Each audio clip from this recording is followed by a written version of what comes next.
their time, saying all these investments are commendable and are key in the development and promotion of tourism in the Gambia.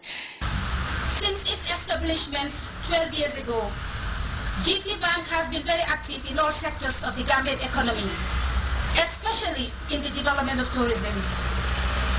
I am reliably informed that the GT Bank is the only visa principal member in the Gambia and the only merchant acquirer issuing point-of-sale terminals in the Gambia. I am also informed that a leading hotel in the economy of the Gambia has been co-financed by the GT Bank together with IFC. And that there are 17 visa-enabled ATMs and over 50 point-of-sale terminals located in major hotels, restaurants, and supermarkets. Thank you very much, GT Bank, for that. For the Gambia to gain competitive edge over other competing destinations, all players in the economy must develop quality and attractive products and also deliver exceptional service at all times, and that is what Guarantee Trust Bank is doing, says the Tourism Minister. The Permanent Secretary said that the launch of the e-branch will further enhance the reputation of Guarantee Trust Bank as one of the leading financial institutions in the country. I would like to, therefore, seize this opportunity to applaud the bank for their continued success and contribution to the Gambian economy, particularly in the area of tax collection in collaboration with the Gambia Revenue Authority, employment creation, and the modernization of our financial system. Shopping vouchers were later presented to winners of the GTB Win promotion. At Guarantee Trust Bank, they believe that customer service is the driving force of any successful organization, and outstanding customer service could only be provided in a conducive working environment and one that is comfortable and pleasant to the eye. Guarantee Trust Bank, wouldn't you rather bank with us? Reporting for GRTS News, I am Fatou Janembai.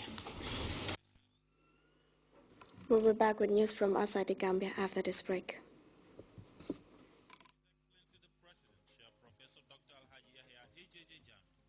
The organizing committee of the Miss 22nd July Scholarship Pageant proudly presents the finals of the 5th edition of the Scholarship Pageant, taking place on Saturday, December 7th, 2013 at the Benjamin Hall Paradise Suites Hotel. The scholarship pageant is geared towards promoting excellence among girls in line with Vision 2020 for sustainable growth and development. The pageant is a display of academic potentials, talent, and beauty. The theme for this year is promoting positive attitudinal change for sustainable development, the role of the youth. Support the Miss 22nd July Scholarship Pageant as the scheme will benefit all and sundry.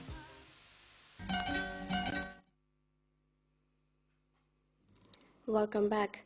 African leaders who have looked to Nelson Mandela as a role model and an inspiration in their own countries are offering their tributes. More than 40 of them are in Paris, France for a two-day summit. CNN's Isa Sise has more in this report.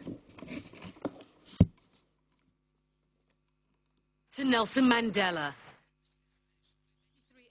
Nations observe a minute of silence for the late South African leader during a summit in Paris, calling his death a loss for the entire continent. Often when we talk about Africa, we talk about AIDS, corruption, civil war. Mandela symbolized another image of Africa.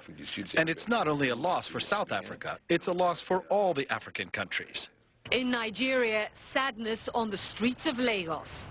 So many things we miss from him. So many things. He's a leader. He fought for the right of his people. He did a lot for the whole world, not in Africa alone, sir, for the whole world. But the man is, just a great man. In Nairobi, Kenyans also mourn the anti-apartheid hero. A great father of all nations of Africa, and we have lost a great friend. Kifo Mandela. Mandela's death is a very big blow to the whole continent. We will all miss the most cherished of Africa's sons and a true African hero. Many mourners, especially in countries still racked by conflict, say Africa needs more leaders like Mandela. Look at our leaders who take power to enrich themselves, and then they don't want to leave power. They want to pass it on to their offspring. Right now, Africa is in crisis for role models. Mandela was a role model for citizenship and good governance. He represented the freedom spirit of Africa and for the entire world. We ask other leaders in Africa to follow his example so that we can also move forward. While Africa mourns Mandela's loss, it also calls on its leaders to learn from his legacy. Aisha Sase, CNN, Atlanta. One of Mandela's main attributes is his ability to bring some of Africa's key warring factions at the same table to discuss peace. The anti-apartheid figure led through negotiations between the embattled government of Mobutu Sese Seko and his then arch-enemy Laurent Kabila. The late Mandela is a respected figure in DR Congo and has a monument built in his honor in the capital, Kinshasa. We have details in this report. In Kinshasa stands a monument dedicated to Nelson Mandela. It was raised during his visit to the country in 1991, soon after it attained independence. The monument, a large white dove depicted in mid-flight, is a symbol of peace and reconciliation. Nelson Mandela is revered in the DR Congo, not only for having ended apartheid in South Africa, but for having struggled to end a bloody rebellion that forced the late President Mobutu from power. Those efforts, sadly, were in vain. Gerard Kamanda served as foreign minister under President Mobutu. He remembers clearly how Nelson Mandela conducted the negotiations. President Mandela was an imposing figure, not because of his height, but because of the respect he invited and the dignity of his manner. On May 4, 1997, Nelson Mandela met with President Mobutu and the rebel leader Laurent Désiré Kabila. The meeting was held on the Utanikwa, a South African warship moored at Pointe-Noire in Congo-Brazzaville. Getting the two men to sit down to talk was no easy matter. Kabila, who at that point controlled more than half of what was then Zaire, dismissed the idea of negotiations, and President Mobutu had no intention of handing over power to Kabila.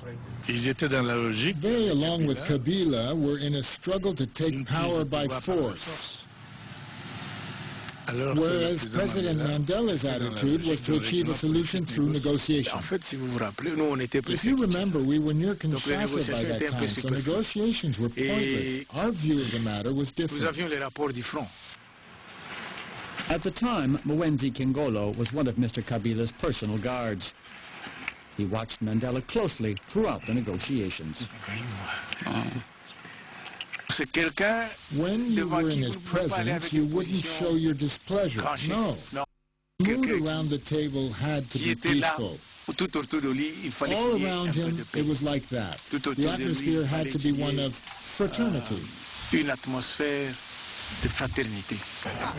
12 days later, faced with a rebel assault on Kinshasa, Mobutu stepped down. Despite the failure of the talks, the country would turn again to South Africa to help resolve its internal conflicts. The inter-Congolese dialogue, held in Sun City in 2002, concluded with the long-awaited peace agreement. After weeks of uncontrolled bloodshed in the Central African Republic between Christian groups and Seleka fighters, French troops seem to have had enough of the violence. Columns of French armored vehicles roam the streets of the capital Bangui. The move is to restore calm to the battered city after a period of chaotic violence. We have details in this report. French forces control the streets of Bangui. 200 French troops equipped with light artillery have been transferred from Cameroon to the Central African Republic capital to restore stability and protect the population. Armed militias are disappearing and civilians are starting to emerge. But early Saturday, the streets were still quiet. It's been really calm since the French arrived yesterday. The situation is much better. Do you feel safer today? Yes, I feel safer. I know that we can start moving around the city again. 1,200 French troops are now stationed in the Central African Republic, but civilians who had fled are not returning to their homes yet. The Saint-Jean Church, which is a refuge center for the displaced, remains full. The Salaka elements who are out of control came shooting live ammunition in our neighborhood, which means many people in the district cannot sleep. And that's why you see so many people who have come to stay here in the Saint-Jean Church. Attacks in Bangui on Thursday and Friday have left at least 300 dead in the city. These estimates give